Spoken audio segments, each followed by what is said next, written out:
So why did Bibi fail to form a coalition?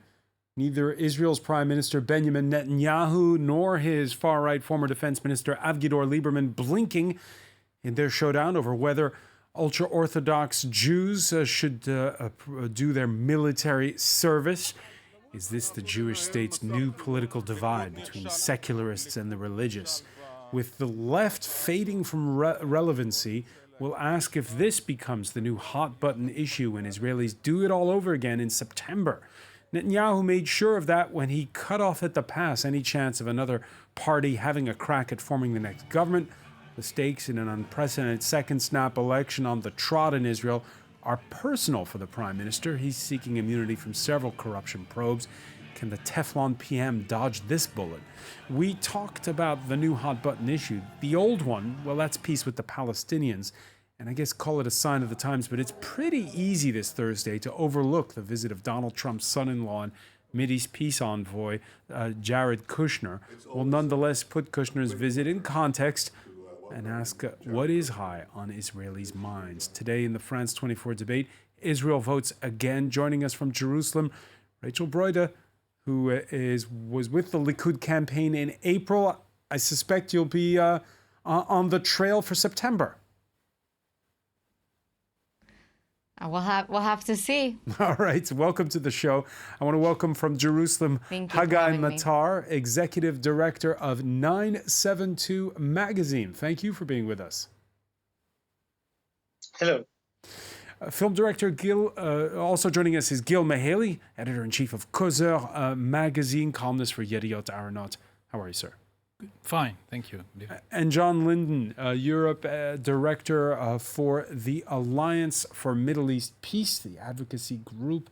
Thank you for joining us. Good to be with you. The France 24 debate on Facebook and Twitter, hashtag F24debate. The deadline passed, neither side budged, and the blame game began. It's just unbelievable, Avgidor Lieberman is now part of the left. You give him votes for the right, and he doesn't give his vote to the right-wing government. This is what we see. Gosh, calling somebody left-wing, calling Avgidor Lieberman left-wing, that's what do you make of that remark by? The campaign just began. Yeah. This was the leitmotif of the Likud's campaign. Everyone who's not with us is a leftist. I think the most interesting reaction to this current situation was Yair Lapid, who's number 2 in the centrist blue and white coalition. He said, for all those who were disappointed by the last chapter of Game of Thrones, there you go. So we are headed for again. And what would you say, Rachel Broida, is the mood going into another election campaign? I think a lot of people are frustrated. I'm going to be honest. I think a lot of people who voted for Avgidor Lieberman expected him to support a right-wing government. This is now not the first or the second or the third time that Avgidor Lieberman has toppled a right-wing government. And I think that a lot of people on, I would say, the traditional right are fed up with that. And I don't think it had anything to do with the draft law. And I think it was very much like a personal vendetta against the prime minister. And I think we'll just have to see how the campaign progresses. Haggai Matar, do you agree that it's not about the draft law for ultra-Orthodox Jews? It most likely isn't. I think there's a cynical interpretation, which is that Lieberman assesses that if Netanyahu becomes the next prime minister, he will pass all the personal laws that will make sure that he gets to reign for 4 more years, and then another 4, and maybe then another 4. Whereas if he cuts this at the bud, if he stops Netanyahu from becoming prime minister now, maybe he can make his own push for power. That's the cynical interpretation. Another one would be that he is actually building an anti-religious sentiment. That's much wider issue than just the draft law. So the draft law itself is not the question. We seem to be having a little bit of trouble with the audio. Apologies for that, Haggai Matar. We'll try to fix that and get back to you right away. Avgidor Lieberman, he got slightly more, by the way, that 4% of the vote, yet the way Israeli politics works, the Soviet-born former nightclub bouncer is a kingmaker. He looms large. Luke Shrego has more. Hawkish, ultra-nationalist, Avgidor Lieberman is an outlier in Israeli politics and no stranger to brinksmanship. If Likud votes on dissolving the Knesset, we will support it. No one should doubt that. We won't support any alternative candidate to form a government. The son of Moldovan emigres from the Soviet Union, Lieberman got his start in politics, rising through the right-wing Likud party's ranks, ultimately heading up Prime Minister Benjamin Netanyahu's office before he formed his own party, Yisrael Beitenu, in 1999. Lieberman took a hardline agenda on security and towards the country's Arab minority and Palestinians, calling for Gaza to be, quote, flattened into a football field and for Israel to bomb Egypt's Aswan Dam in response to its support for Yasser Arafat. Despite criticism, Lieberman became increasingly popular over time. It made him a key player in a nation where coalition politics is the norm, with Netanyahu ultimately drawing him into government several times. He served as foreign minister between 2009 and 2015, though briefly had to step down between mandates to deal with corruption charges of which he was ultimately acquitted, and then headed up the defense ministry for 2 years from 2016. However, Lieberman has always stuck to his principles rather than deal-making and compromise, and left government after a ceasefire went into effect in Gaza in 2018. It shows he's not afraid to break with his right-wing ideological bloc, particularly when it comes down to his secular ideals too. Lieberman has for some time sought policy to end exemptions for ultra-Orthodox Jews serving in the Israeli military. We want to form a government in which it would be clear that there would be no compromise in the Haredi draft law, not a comma or full stop in it. It's not something we hide. The very nature of Israeli politics means coalitions are often fragile. Lieberman's presence in one often drags its politics further to the right, and outside one, he brings considerable sway to the Knesset's opposition. John Lydon, what does Avgidor Lieberman represent? He represents many things. He's a security hawk. I mean, if you're going to sum him up in a very sort of pithy phrase, it'd be like he doesn't like Arabs and he doesn't like Haredim. And if you look at his actions over the last couple of years, they've actually been consistent with that, and that he's left governments, at least ostensibly, over security policy in Gaza and over the conscription of Haredi or ultra-Orthodox yeshiva students. So in that sense, he represents his base, which is a secular, very secular Russian emigre, security, hawkish voter share. But that bloc, that former Soviet immigrant bloc, is shrinking as a part of the Israeli electorate. So there was a huge immigration in the early 90s, but we found that as those voters get older and their children enter the electorate, they basically replicate normal sort of Israeli-born citizens, regardless of their background. So Lieberman knows... So not all Russian emigres vote for Lieberman? No, absolutely not. But a large proportion do, and he's managed to maintain a sort of a system of patronage and very much is seen as a leader for the community. But he knows that long term, he would have to position himself as being a national leader for a larger constituency of voters if he's to break out of that sort of prism of being seen as a sectoral politician rather than a national one. I think that explains some of his action. He's made a bet that in the post-Bibi era, we're probably going to be coming to at some point soon, being seen to be strong and to make this statement on ultra-Orthodox conscription. And don't forget, Yair Lapid won 19 seats, with this being his main agenda item in 2013. There's voters there. So doing so on this issue lets him stake a claim and potentially build a new base for the year to come. Do you agree with that, Gil Mihaly? Absolutely. What we are seeing here is the eruption of the hidden agenda. The hidden agenda is, of course, Bibi Netanyahu's problems with the law. Almost everyone estimates that he will not survive 2019. But then why did they agree to go into coalition talks if the others feel uncomfortable? Lieberman played the game. He made his position. He probably didn't want to negotiate. The idea was who will take the fall. what Netanyahu said in his first public appearance after the vote, he said that Lieberman is a leftist and that it's his fault. This is the game now.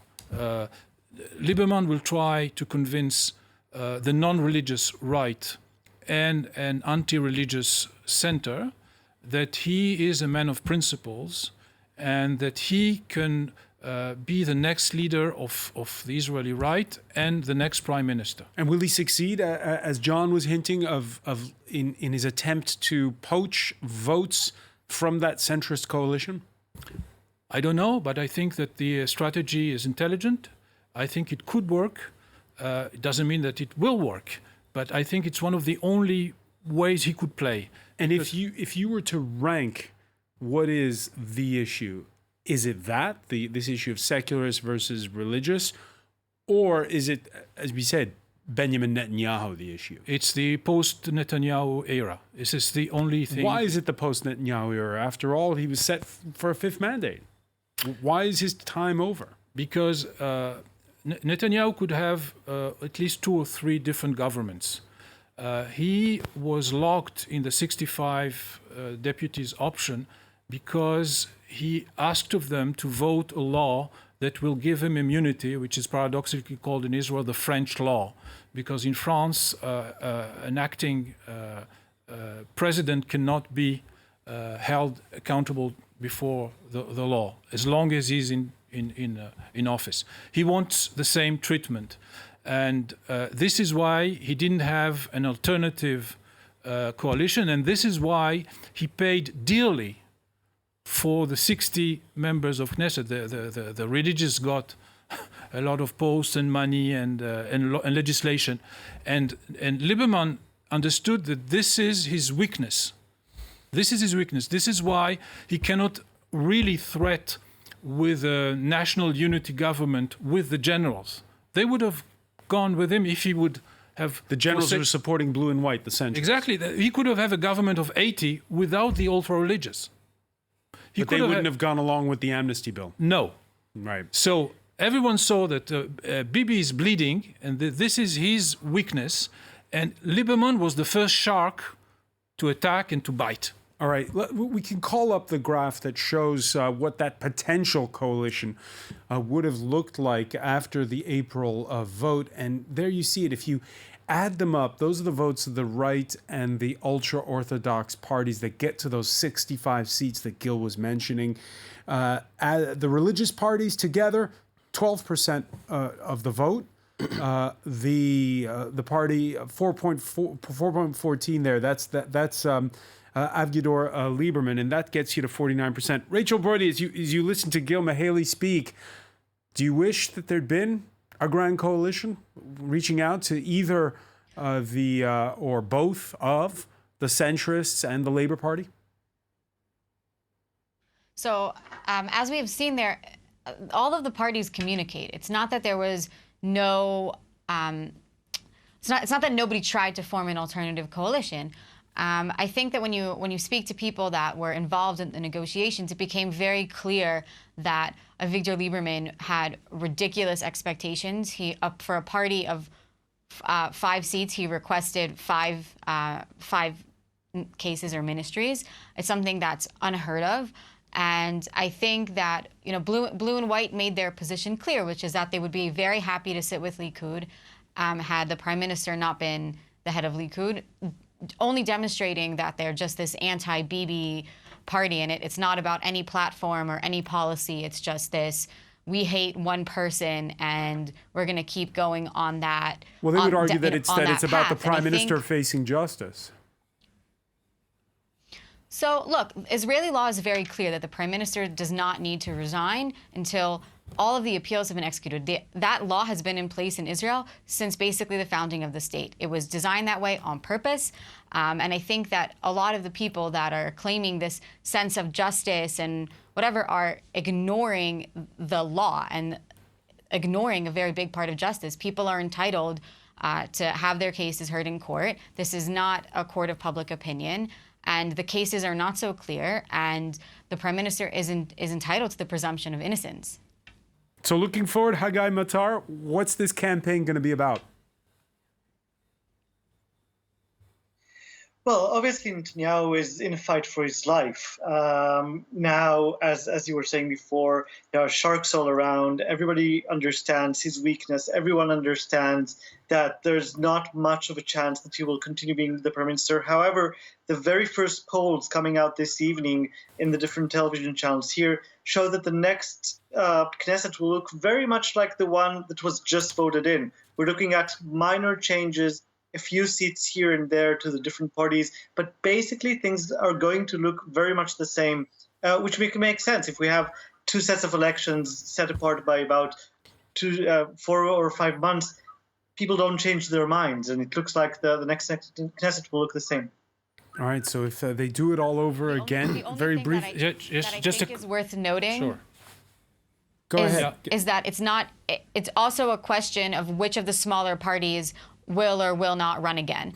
And, if the New Right doesn't run or Feigelin's party doesn't run, that can drastically shift the dynamics of the results. So I think it is important to note that there are smaller parties that haven't said that they're going to run again. All right, a lot of time between now and September 17th. When we come back, we're going to take a look at how this impacts more broadly Israel going forward and how Israel is changing. Stay with us. It's the France 24 debate.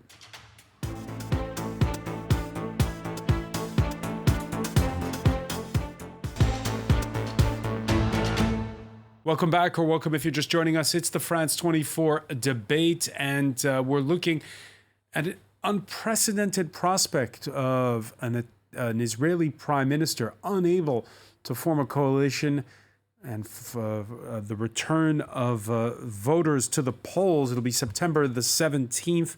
We're talking about it with Rachel Broyd, Likud campaigner, who joins us from Jerusalem, from Tel Aviv, Haggai Matar, executive director of 972 magazine.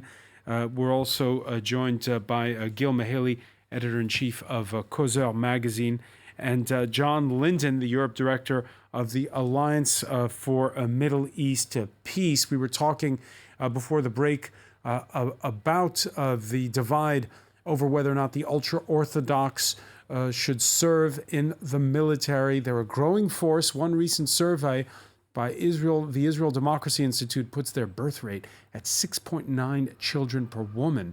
More from Yena Lee. It's an Israeli institution. Most women and men are obliged to serve in the Israeli Defense Force for 2 to 3 years. Israel's founding father, David Ben-Gurion, created an exception for ultra-Orthodox Jews known as the Haredim, leaving them to study sacred texts. At the time, the rule applied to around 500 yeshiva students. Fast forward almost 7 decades, and the Haredi population topped 1 million people, representing some 12% of Israelis. In September 2017, Israel's High Court declared the exemption unlawful, ordering the government to make new legislation. The demand, though, is easier said than done. Israel's various political parties don't see eye to eye on if, when, and how many Haredim should enter the army. The country's proportional representative system has also seen the rise of ultra-Orthodox politicians. They're lobbying for greater rights to preserve their way of living, and many are already playing kingmaker in legislative elections. But it's not just enlistment that's on their minds. Ultra-Orthodox leaders have been pushing to close and boycott businesses that operate on the Sabbath. Some rabbis even prone the use of DNA tests to verify the Jewishness of new migrants coming from the former Soviet Union. Once on the fringes of Israeli society, their influence is expanding. Haredim are a growing minority. According to Israel's Statistics Office, ultra-Orthodox Jews could represent 1/3 of the country's population by 2065. Well, for more, we can cross now to filmmaker Amos Gittai, who joins us from Charleston in the United States. Thank you for being with us here in the France 24 debate. Pleasure. Your latest film, A Tramway in Jerusalem. 20 years ago, you presented at the Cannes Film Festival Kadosh, about 2 women in the Haredim community. What's changed in those 20 years? there is a resurgence of the impact of ultra-Orthodox on the Israeli politics. And in a way, it's a division from the original project of Israel, which, as you may know, was a secular project. Actually, the ultra-Orthodox were hostile to the project of creating a Jewish state. They thought that we have to wait for the rebirth of the Messiah. And so the original project of contemporary modern Israel, which was created more than 100 years ago, when my grandparents immigrated 1905 to Palestine, was a project of creating a modern Jewish state, secular, separation of church and state, of religion and state. This has not happened. Ben-Gurion already, when the state was created, did kind of a big remise, big kind of gesture towards the ultra-Orthodox and allowed them to have a separate education system, separate financing for their institution. They have been grown because these communities obviously produce a lot of children. So we are in a new reality in which they take more and more power and they influence the entire political spectrum. And unfortunately, the most recent Israeli governments made major concessions, and they would erode the secular nature of Israel society, also erode the power of the juridical system, change the education, make it more nationalistic and religion. And these are long-term hazards which this regime is creating. So we're going to see how this will develop with the new elections. And Avgidor Lieberman, for you, is he an unlikely champion of secular values? He's grabbed the limelight this Thursday. I mean, he said this morning something that I'm surprised that nobody from the left dared to say, but finally somebody said that the cult of personality of Mr. Netanyahu is reaching a kind of a spectacular dimensions, and Israel should preserve some sort of democratic structure. This was, we could not have predicted that this text will come from Lieberman, but somebody had to say it, Israel should conserve open society, democratic society, respect the minorities, non-racist attitudes, and this has been menaced by the last Israeli government. So let's hope and see. We are into unpredictable. Maybe too much. All right. Many thanks for joining us. Amos Gittai for joining us from Charleston in South Carolina. Rachel Broyd, has Benjamin Netanyahu steered Israel away from its original values, away from the separation of state and religion? So the answer is no, in short. Israel has no formal separation of church and state. The chief rabbinate was established by Ben-Gurion's government based off of the Turkish and the British system. There has always been a very strong religious component. I agree with Amos that in recent years it has become more, I would say, ultra-Orthodox. But there was no goal of a separation of church and state. That was never formally written anywhere. It's not discussed in the Declaration of Independence. There is no basic law ensuring a separation of church and state. And I think that it's just revisionist history to pretend that that was the original goal. The people who came up with the original marital laws in Israel were the left. It was Ben-Gurion's party. It was not the ultra-Orthodox right-wing parties in 1948. It just wasn't. And I think that Israel is at a crossroad where they need to balance between the minorities, the religious minorities, the secular minorities, different groups. Israel is facing, I would say, an internal conflict in terms of how they want to balance each group's needs. But I just don't buy into that argument that everything that's wrong with Israel is because of the ultra-Orthodox. I think that the ultra-Orthodox. Well, hold on a sec. That's not the claim here, Rachel. Just there are these issues though that come up more and more. There was a Pew survey done in 2016 that shows that 62% of the population overall favors democratic principles over religious law. And there's growing pressure, though, on issues like shutting down public services on the Sabbath, gender segregation on public buses. There is this growing pressure on these issues. The Supreme Court has ruled. The Supreme Court has ruled time and time again that there's no gender separation on any public buses is allowed. The ultra-Orthodox parties never endorsed it. It was individual people choosing to behave inappropriately.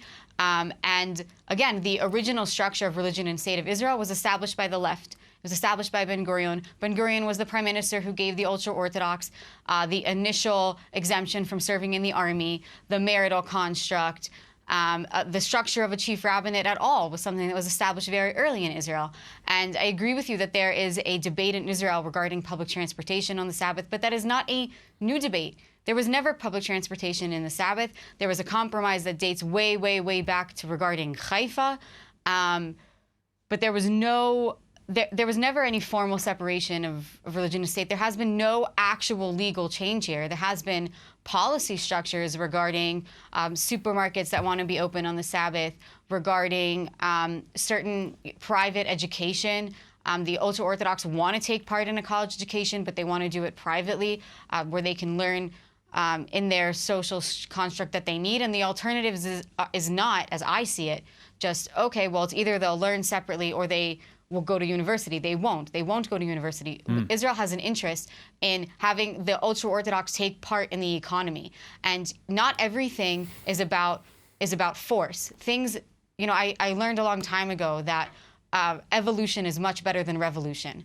And if we want to have a serious conversation about the Haredi community and how we are going to incorporate them into the workforce, into the education system, into the army, so we need to have a conversation, but it can't just come from a place of, which I've seen numerous times in the left, of that the ultra-Orthodox are backwards. All right, we still have with us Amos Gitai. Amos, your thoughts? I mean, I love the fact that your previous speaker speaks about evolution, because as you know, the ultra-Orthodox of all religion oppose the idea of evolution. For them, it's God made. And that's what is being told in religious schools.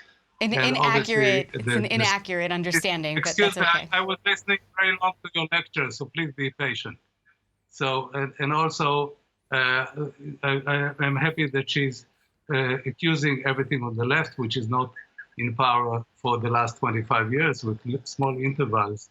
It's a bit like the system of Trump, that everything wrong in America is the problem of Obama. So let's stop these tactics. I mean, the erosion of democratic institutions, of racist speeches in schools, of the city of Afula, who swore not to have Arabs, of many phenomena, and our prime minister doesn't even put his voice to protect minority, which is really for a Jewish state, you should expect to protect minorities. This has been under the Likud regime. So let's not tell us all sort of nonsense. The fact of, like you mentioned, excluding women from buses and nobody opens his mouth because it's bad for the creation of a coalition, which is supposed to defend Mr. Netanyahu not to be accused of certain crimes. So all of that, I think it's a risk to the future of Israel. It's an open society. And obviously, if Israel will stop to be an open society, it will confirm some of the bad regimes of this region, and which will erode its capacity even to survive. So I think that the usual, Netanyahu yesterday accused Lieberman, from all people, of being a leftist. For them, like a leftist is a sticker you put on the head of somebody, you are leftist, and that delegitimize what you have to do as criticism. All right, to go back to your subject. Yeah, religion has been gaining power and getting power, limiting the rights of women in the army, in the civil society, anywhere you go. And this has been happening under the Likud government, so let's not tell us boobcast, like they say in Yiddish. Let me turn to Gil Mihaly here for a second. As you're the editor-in-chief of Kozel magazine, and these issues of identity, the place of religion, are things you address all the time here in France. What do you make of the argument we're hearing in Israel right now? Israel is not only a democracy, it belongs to the family of liberal democracies. And it's obvious that it's still a democracy. The majority rules, but it's the liberal pillar of this regime is weakening. and the religious parties are among the forces that are weakening this pillar. Is that irreversible? However, sorry, no, it's not irreversible. It could get worse, but it could also get better. And this is the next argument I want to make, that when you look more closely at the Orthodox or ultra-Orthodox society in Israel, first of all, it's not monolithic. There are many, many different groups, and there are contradictory processes. For example, they were very obedient to the rabbis in the 50s and 60s, and now they all have their own political opinion, and they are all of the right. So the rabbis have less and less power of extortion in a coalition government because they don't have an alternative. This is one. Second thing, the women. In ultra-Orthodox and Orthodox society, because men don't work, women work, they control the purse. And so there's a very profound, almost anthropological emancipation process in this. And the last thing, if you take just mathematical demography, there should have been 50% of Israel today. So among the 7 kids per family, not all 7 become ultra-Orthodox adults. So it's very, very complicated.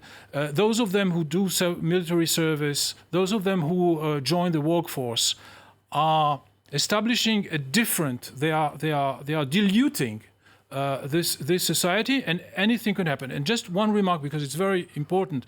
It has to do with the previous debate.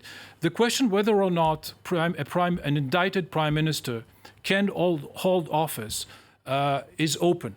The law doesn't say anything about it, but someone else said something about it, and it was Netanyahu in 2009, when Olmert was in his shoes today. Ehud Olmert, his predecessor, and Netanyahu was very clear: it's impossible. A prime minister cannot order an aerial attack on Syria in the morning and then go to court in the afternoon to defend himself against corruption. John Linden? Just on the ultra-Orthodox point, and this is kind of contradicting slightly the sort of bifurcation, the separation between the security and sort of Israeli-Palestinian aspect and then the secular religious part, because we're seeing a trend, particularly amongst young ultra-Orthodox citizens of Israel, where they are moving demonstratively towards the right. Many of them, as Gil says, are peeling off religiously and actually joining strands of Orthodox Judaism that are associated with some of the far-right parties. And even there's been sort of new innovations with regards to parties over the last 4 years. Yachad, that ran in the 2015 election, for example, that drew a lot of votes from young ultra-Orthodox voters, but had a quasi-Kahanist sort of very, very extreme agenda. And if you look at the numbers, because so many more young ultra-Orthodox voters are entering the electorate every year, if they begin to take on some of the security and Israeli-Palestinian conflict opinions that are more similar to the national religious community, you could see a much larger bloc opposed to any concessions in the West Bank. I mean, the biggest settlement in the West Bank is an ultra-Orthodox settlement, and the cheaper homes in sort of the land between the river and the sea tend to be east of the Green Line. So there is some potential there for these two issues to merge together, and a difficult situation with regards to achieving 2 states or some sort of negotiated peace becoming much more difficult democratically. Yeah, Hagar Matar, we almost forgot that Donald Trump's Middle East envoy was in Israel this Thursday. Jared Kushner. Is this the way the issue could come back to the Palestinian issue, which we've not talked about in this show so far, is going to come back to haunt the electorate come September? No, the Palestinian issue is completely off the table. I mean, I think it's relevant to say in the context of this visit that the deal of the century is, I think, now almost officially dead in the water. It will not be published before the formation of a new government after the next elections. And after that, we're going into 2020. Donald Trump will not risk publishing, going forward with the deal of the century, risking embarrassment in an election year in the US. So I think the deal of the century is very much off. For the Israeli public here, basically the Palestinian issue is no longer an issue. Netanyahu has been very successful in persuading Israelis that we don't need peace and we don't need to make concessions in order to save lives. We don't need them for international legitimacy. And Donald Trump has proved him right, that we actually don't need peace for legitimacy. And therefore, Netanyahu basically supports maintaining the status quo, entrenching the occupation much further. And there's no other party, almost no other party in the Israeli political system to challenge that. The main opposition party, Blue and White, did not really offer a new, beautiful vision for peace. They don't support a Palestinian state. They don't offer an alternative. So actually, the Palestinian issue is very much off the table in the previous and the next Israeli elections. Haggai, the campaign leading up to the April vote was acrimonious. What's it going to be like this summer in Israel? I think we're going to see a lot of incitement. I think the term left has become kind of synonymous to traitors, to enemies of the state. It's been an ongoing process where Netanyahu and his political circles have been attacking the legitimacy of Palestinian political representation, and then after that of anyone that supports the Palestinian cause in any way or supports peace or supports equality. I think Netanyahu saying yesterday that Lieberman is a leftist is basically kind of a dog whistle of saying Lieberman is the enemy. Lieberman's an enemy of the state. Lieberman is an enemy of the Jewish people. That's basically the message. So we'll be seeing a lot more of that. And right now, could we have surprises between now and September? Or is it going to be the same as before, Gil Maley? Of course, we can have surprises. Because every time we have an election, we say, oh, yeah, this is the last one for Netanyahu. And then on election night, what happens? Shimon Peres used to say that the fact that when a statesman in Israel dies, there are a huge number of people attending the funeral because everyone wants to make sure himself that he's dead. I wouldn't bury Netanyahu. And for the Palestinian issue, for him, it's a gift because Netanyahu and Trump would like to keep the deal of the century as a promise. As long as it's a promise, as you don't know what's in it, you can, hope and argue. It will be disappointed as soon as it will be revealed. So now there's a wonderful reason not to talk about it until December and maybe, as they said, because we are entering an electoral year in the United States, a couple of years from now. On the other hand, and this is very important, these 4 months that Netanyahu is going to lose are very important for his judicial problems, because his hearing is scheduled for October, and the procureur, how do you say that? The state prosecutor. The state prosecutor said that October is the last date. So that's going to be hanging over the campaign. Even if Netanyahu wins in September, which is quite likely, he won't have time to push through. He will be already entangled in a complicated situation. We're gonna have to leave it there, unfortunately, because we're run out of time. But I want to thank you, Gil Maley. I want to thank as well John Linton, Rachel Brody for being with us from Jerusalem, Hagar Matai in Tel Aviv. Stay with us. Media Watch is next.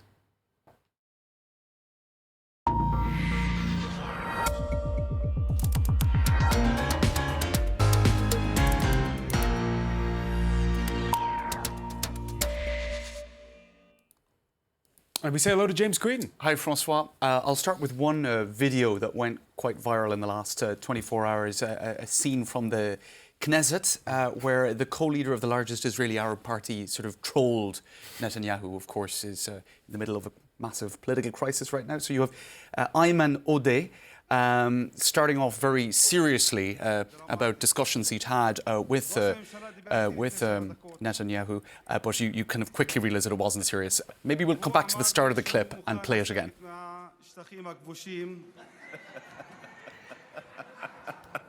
וגם לבטל את חוק הלאום, ושהוא בעד לא רק שוויון אזרחי לערבים, אלא גם לאומי, והוא מוכן גם להכיר בנכבה ולתקן את העוול ההיסטורי.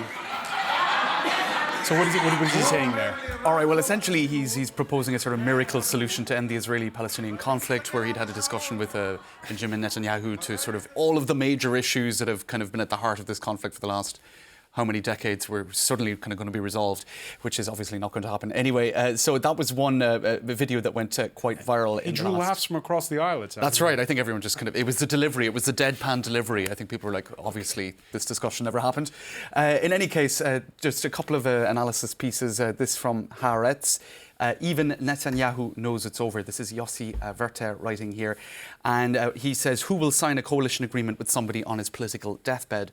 And what he means by that is by the time the next coalition would be formed on the 17th of September, Netanyahu is highly likely to already have been sunk by various corruption scandals due to in front of the Supreme Court and whatnot in August. This is insanity. Italy at its worst.